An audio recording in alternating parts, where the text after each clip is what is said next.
I live in Alaska, the most beautiful place on earth. I love everything about it. I love the outdoor lifestyle.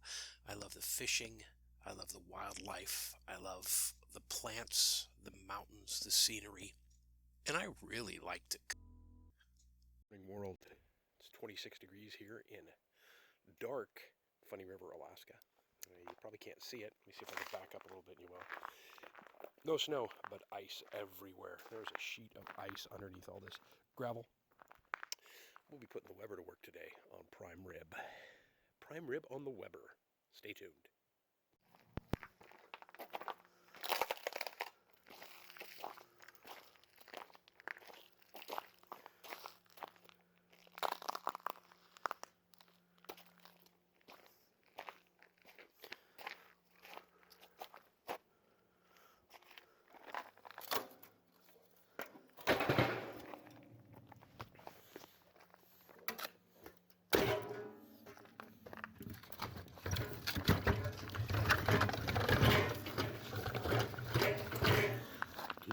Do ba da ba ba da ba ba ba.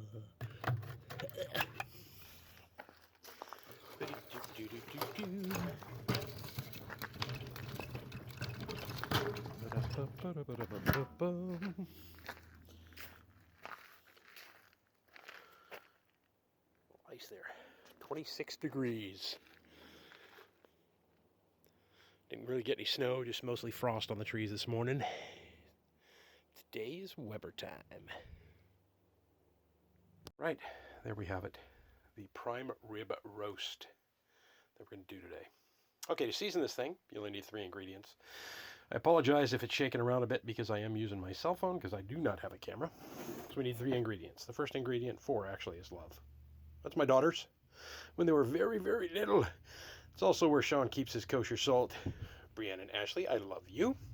So we need kosher salt, oregano, half of this stuff, well, actually all of this oregano that's in this container, I actually grew myself, and then coarse ground black pepper. I suggest you buy that because grinding it with a grinder is a pain in the butt. That stuff I did grind with a grinder. So I'm going to take my kosher salt, put my fingers in here, and you're going to think when you're doing this that you are putting entirely too much kosher salt on this bad boy. You're not.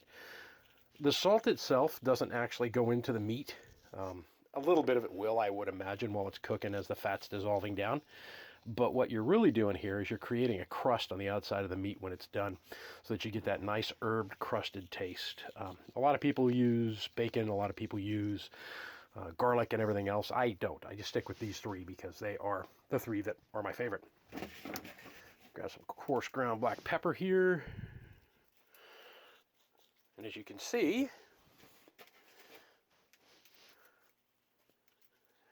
kind of liberal with that as well. Season it to taste. I go heaviest on the kosher salt, and then I go probably second heaviest on the oregano, and then final third heaviest on this.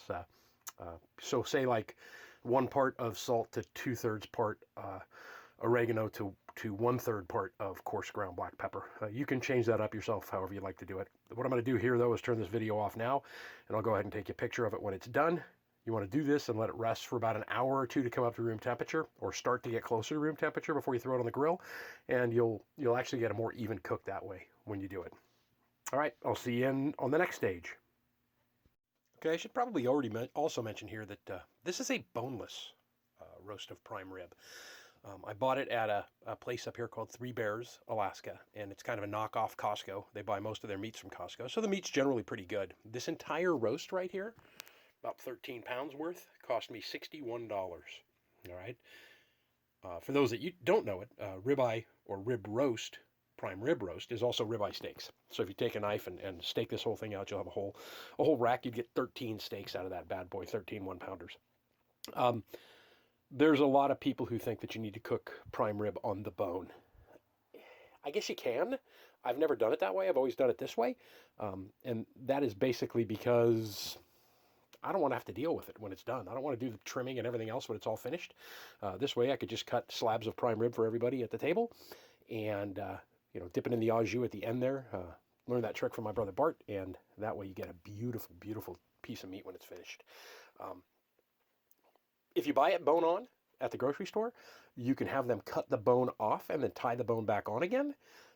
That way, when you get home, you can untie the bones and do the whole thing do the whole thing boneless, and then take the bones and throw them in the freezer. And usually what I do is the first barbecue of the season, I pull those rib bones out and I throw those on the barbecue. So those become the first barbecue of the season, since this is kind of usually, for most people, the last barbecue of the year when you're going to do something like this. Not for me. I barbecue when it's 10 below, 20 below zero. I don't really care. I barbecue out there. If it's really, really bad, then Will fires up his gas-fired barbecue. And him and Barb and I will have barbecued whatever during the winter off the gas-fired barbecue. But this one's going to be on charcoal. I'll take a picture of it when it's done. The other side is already finished. We're going to cook this fat side up. I do most of my roast that way. That way, as the fat dissolves, it kind of runs down through the roast itself.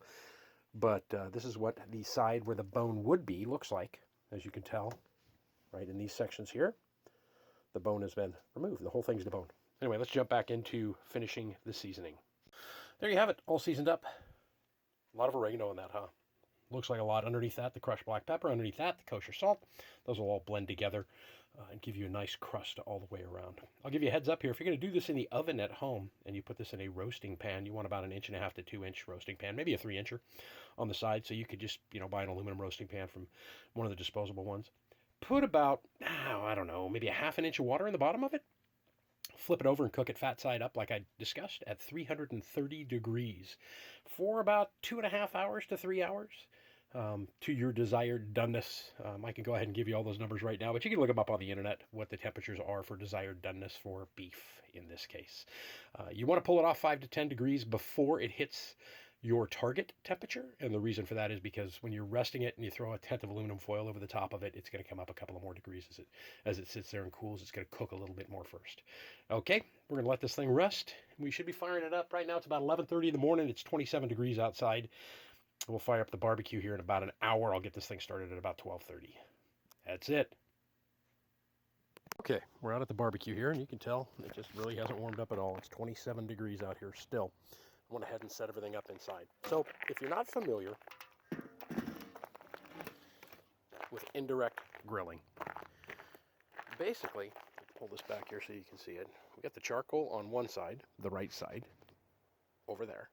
And we've got this side over here completely blank. The charcoal that I'm using for today is going to be Kingsford's Hickory Smoke Charcoal. Normally, if you've seen any of the pictures I posted or seen any other food that I've posted, I like to smoke most of my meats, but I'm really afraid of smoking this prime rib because I want the meat flavor to come out. I don't want necessarily the smoke flavor to come out. So I found that when you use the hickory smoked barbecue chips, what you end up, or the barbecue briquettes, what you end up with is a little bit of hickory flavor, but not too overpowering. I don't have the indirect cooking troughs that you can buy for the Weber barbecue because I'm a cheap person. What I do is just basically load up everything on one side. The biggest issue I can see I'm going to have here is going to be the prime rib is really going to be big, and it's really going to be tight in this area. So what we're going to do is we're going to fire up the charcoal grill. I'm not going to show you that because everybody knows how to light a charcoal grill. Get the temperature up on it. Let the charcoal burn down a little bit, and then when that's done, we're going to go ahead and place the prime rib on there. And I'll come back and explain a little bit more to you about what's going on when we get to that point. The reason why the first video that I'm making is prime rib is because I do it every year for Christmas, and I've had a lot of people request the recipe for it, and because my brother, Bart Owens, keeps giving me crap all the time because I post all these other cuts of meat, and I've never done a prime rib video. I will tell you, I have never done prime rib on the Weber in my life. So this is going to be an experiment for me as well, which just goes to tell you that anybody can cook one. Point blank, it's the easiest cut of meat to cook of anything that I've ever cooked. All you got to do is pay attention to the temperature. All right, we're going to jump off of this. I'm going to fire things up, and we're going to get things started here on the heat. Okay, so here's what we've got. We've got the prime rib on the side. As you can tell, it's covering the whole side there. And we've got the charcoal burned down to nice hot coals on this side. You put your hand over here, it'll burn the hell out of you. But right about here, I can leave my hand there for quite a bit, so I'm not going to actually get searing heat from that. I'm going to pop the lid on top of this. It's very, very handy. Let me grab this real quick. If you don't have one on your Weber grill, to make sure you have one that opens up like that. So we're going to be adding quite a bit of charcoal to this as we go. I'm starting it now. I'll look at the time when I'm done. I think it's close to 1 o'clock. And then I'm just going to keep monitoring it. That prime rib that was in this pan right here, when it is done, covered the whole pan, it's probably going to be about that big. All right, it's going to shrink up. It's going to tighten up as it goes. I've got the heaviest part, the thickest part of the prime rib facing towards the coals because that's going to take the most time to heat. And it's also going to stop it from drying out, hopefully. Like I said, I haven't done this before. This is all a test. Now, we're going to throw the top on there. I'm going to take this bad boy and I'm going to turn it that way. And I am going to, I've got some holes going on there. I'm going to tighten that thing down. That's it. And now we just let time take its place. Let's see what happens here. As you can see the steam rolling off the top there. That's still the remnant of the ice left over from the barbecue this morning. It is getting slick out here. It's still about 27 degrees. I've got a meat thermometer Insta-Read gauge. If you do not have one and you want to do any kind of roasts at all on the barbecue, I suggest you buy one. They are cheap. Get a battery-operated one. It's an Insta-Read, and we're going to be using that a little bit later on. Right now, I'm going to go wash up this pan and get it ready because that pan will be the serving tray when it's all done. That's it. On to the next step. It cooks. Right. Been on for about half an hour. Got us some charcoal here.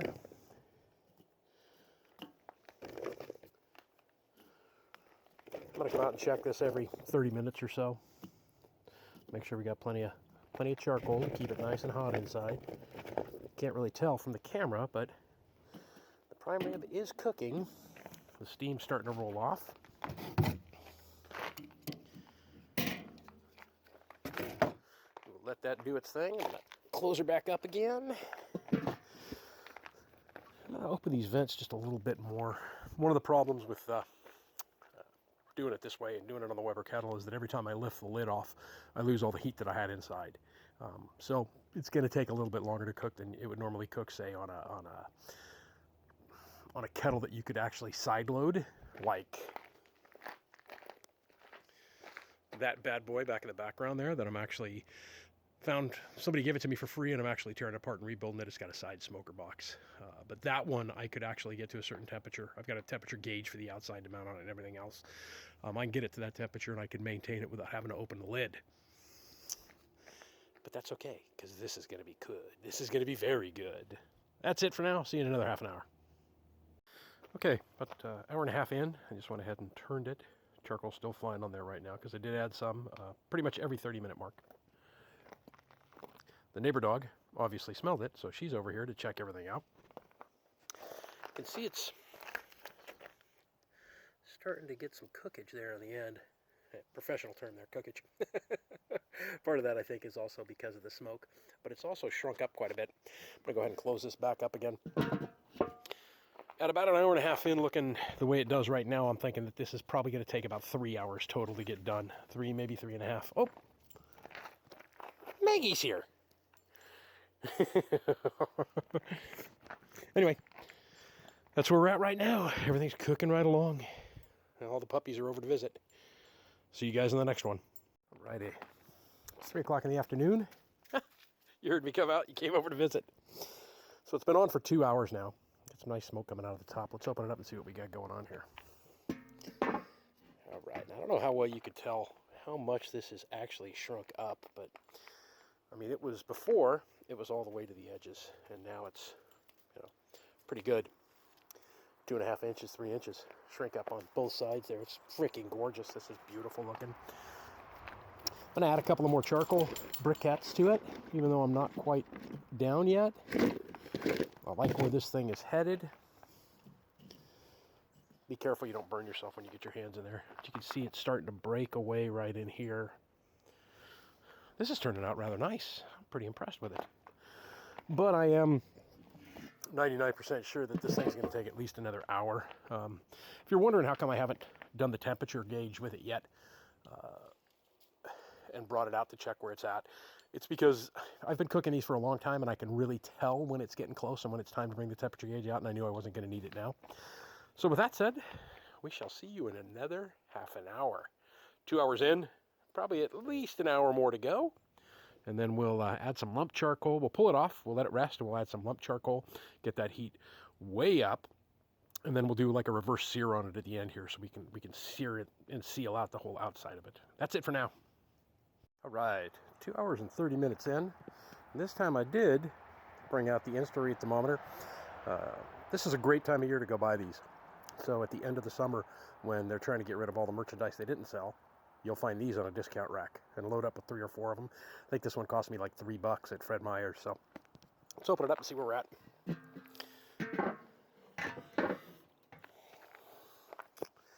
Pull it out, turn it on. Okay, man. There we go. Make sure it's set at Fahrenheit. Temperature's dropping, 56, 55. It's still like 28 degrees out here right now. So I'm going to find a thick part of the meat, and I'm going to plop that bad boy about halfway in. We're going to watch that temperature go. 114, 118, and 120, 122, 23, 24, 25. You know what? This is going to be done in the next 15 to 20 minutes. Hell, the next 10 minutes. 126 degrees, and my target's about 130 for this bad boy. So, I am going to, remember, to take it out when you're done. I'm going to close this up, and I'm going to ignore it for another 10 or 15 minutes. And then I'm going to come out here, and I am going to pull that thing off because it will be finished. And then I'll add the other charcoal for the next stage. That's it for this part. We'll see you when we finish getting everything set up here. Got my tray ready. Got my aluminum foil ready. Got the brush on there because I brought it out here and I don't want it to blow away. Now we will open this bad boy up. I also have my handy dandy temperature gauge ready. Let's see where we're at here. Boop, boop, boop, boop. Stab that bad boy in there and let's see where we're at. 114, 117.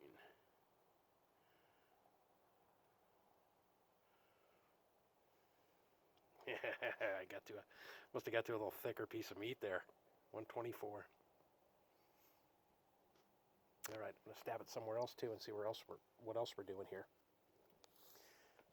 133, 131 over there, 130, 129. You know what? I'm gonna pull this thing right now. So we're gonna take this off. I'll tent it up, and we will show you what it looks like at that point. That'll just be a picture. So I've got the prime rib off. Got it sitting on a pan covered with aluminum foil inside the house. I'm going to leave the lid of the barbecue off because I've moved the coals more towards the center, and I've added some lump charcoal. We're going to let that get good and hot. I'm going to let the roast rest for 15 or 20 minutes, maybe 30 minutes. Then we should be ready to come out here and put a final sear on this thing when we've got some really, really good heat. I've also turned the grill so that all of the oregano and spices and everything that was on the prime rib are over on this side now, so most of that will burn off, and I'll clean up the grill when I'm done that way. So there we have the final step coming up, probably in about, my time, 15 minutes. Your time, right after this. Okay. So I've got my coals basically where I want them, nice and hot. Got my prime rib. It's been all tented up. Got a glove on, not because it's cold, but because I'm going to hold that prime rib with these tongs over here, right over that super hot fire. Now, I cannot record this while I do it because I'm doing this on a cell phone, but I can show you what our roast looks like at this point. There you have it. Now, I will show you what it looks like when it's done being seared and when we get ready to cut into it. So that's it for this part. I'm going to sear it right now, and then I'll show you what we got when we're done. There you have it. Prime rib done on the Weber. Try and turn this a bit so you can actually see the sear that I put onto it. So basically I just held it on each side and kind of rotated it all the way around and did the ends over the super hot part of the coals. Probably maybe on the ends 60 seconds, a minute and a half. On the sides a little bit longer, on the top a little bit longer than that. I was more interested in the sear on the top. And it's got a nice little crust on the outside here. And I can't really, again, because I'm stuck with the stupid cell phone. Hopefully, if I do more of these, I'll upgrade and get some actual cameras and stuff that I could use. But I can't really cut it into it right now for you. I'm going to let it rest for another 10 minutes anyway. When I cut it and reveal what the slices turned out like, I shall definitely post a video of that as well, or I will include that at the end of this video. But all in all, temperature-wise, everything came out right. This is going to be good. I was going to go through and make a whole meal for the prime rib, but basically it is about 4:30 here in Alaska, and it's almost dark out. So that will probably have to come later, since this barbecue cook-off was mainly about the roast anyway. You guys could add whatever you want to it. Asparagus, red potatoes, mashed potatoes, dirty mashed potatoes, anything like that. And I'll probably do future videos on stuff like that, on accompaniments for the main course meal for the protein. Anyway, that's it for me for right now. The next thing you will see is what it looks like when it's done, when it's cut open. All right, here you go, the finished product.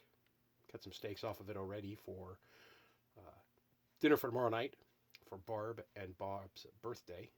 So we're just going to take those and heat them back up again. I hit rare. That's why I was on a lower end temperature for this, because normally I'm a medium rare kind of guy. But I wanted to go rare because we are going to heat those back up again tomorrow night for dinner. We were going to do barbecued steaks, and when I told Will I was going to do this, Will said, go ahead and just do the prime rib, and then we'll just take these over. So that's why we're on the rare end. You get what you pay for, though. I will tell you that with a $61 piece of meat that was this big, it's obviously not choice. There's not a whole lot of marbling in there. There should be a lot more fat inside the roast than there is. But all in all, I am very, very pleased with how this turned out. Some nice color. Nice aroma. Will came in here and stole the end cut, ate that. I looked out the window, and here he came walking out his back door with a paper plate in his hand. After he said, no, dude, I'm not going to have any. He munched on it and said it was good. He liked it. Loved the flavor. As my brother Bart said, it could use a little bit more pepper on it the next time. So, hey, this was the first experiment that I've ever done with prime rib on a Weber charcoal grill. I think it turned out well. Like I said earlier when I was talking to you at the beginning of the video here, if you're going to do this in your oven at home, it's kind of a foolproof recipe. Make sure you get about a half an inch worth of water on the bottom of the tray, 330 degrees for 2 hours and 30 minutes for a full prime rib. At that point, check the temperature to see where you're at. It's pretty much foolproof. It's an easy, delicious cut of meat that anybody can do. All right, with that said, I'll post one picture at the end once I get myself all plated up and ready to go here. And like I said, all there's going to be on that thing is a piece of steak.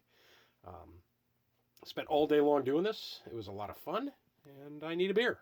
So I'm going to cut my slice and have a beer right now. Hope you enjoyed it. If you got any questions, let me know down in the comments section. If you want me to do more of these, let me know down in the comments section. And subscribe, I guess, to the channel once I get this thing posted on a YouTube channel. That's it for me. I'm out. My name is Sean Owens, and this has been Prime Rib on the Weber Charcoal Grill. Thanks for playing.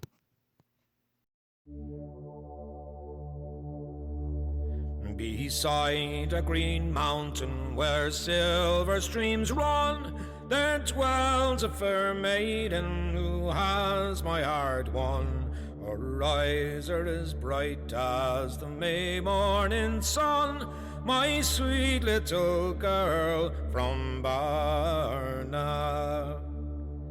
Her heart is good-natured, as pure as the dew, the green mossy banks where oft I did woo the heart of my darling, and I kissed her lips too, my sweet little girl from Barna. My love, she has riches, both silver and land, sheep, cows, and fine horses, and a snowy white hand, and a corn by the